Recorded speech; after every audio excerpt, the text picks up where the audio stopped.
আল্লাহর কসম দিয়ে তোমাকে আমি জিজ্ঞাসা করছি, তুমি কোন অবস্থায় মৃত্যুবরণ করতে চাও?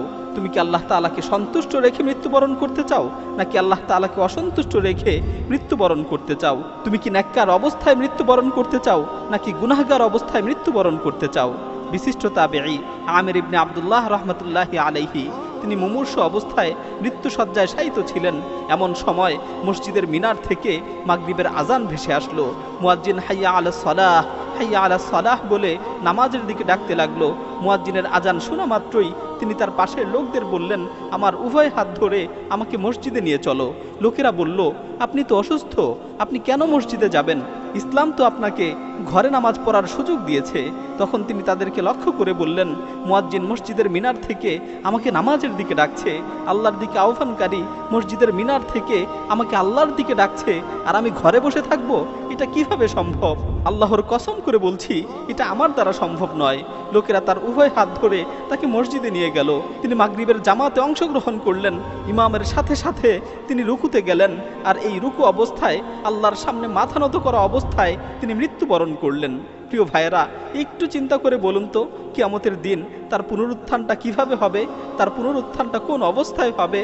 ইয়া কওমানা আজিবু দাঈয়াল্লাহি ওয়া আমিনু বিহি ইয়াগফির লাকুম মিন যুনুবিকুম ওয়া ইউজিরকুম মিন আযাবিন আলীম।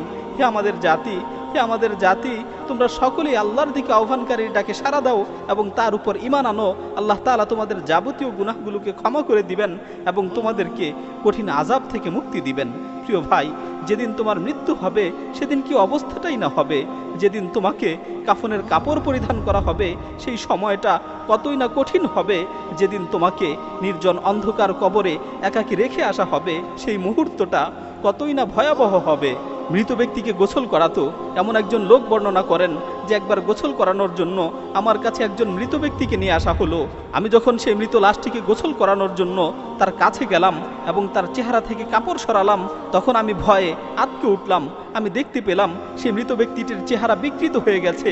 তার চেহারা কালো হয়ে এতটাই ভয়ঙ্কর আকৃতি ধারণ করেছে যে আমি এক মুহূর্তও সেখানে দাঁড়াতে পারলাম না।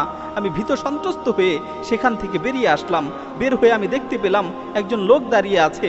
আমি তাকে জিজ্ঞাসা করলাম, এই মৃত ব্যক্তি আপনার কি হয়? সে বলল, আমার ছেলে।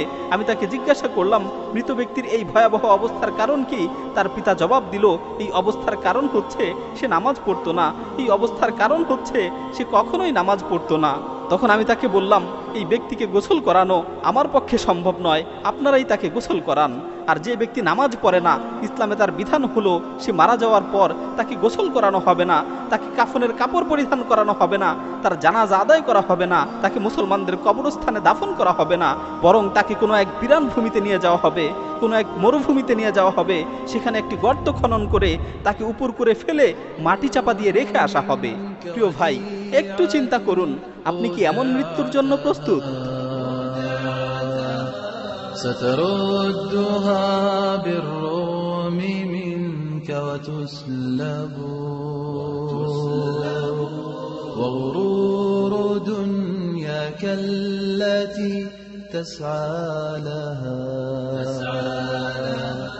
دار حقيقتها متاع يذهب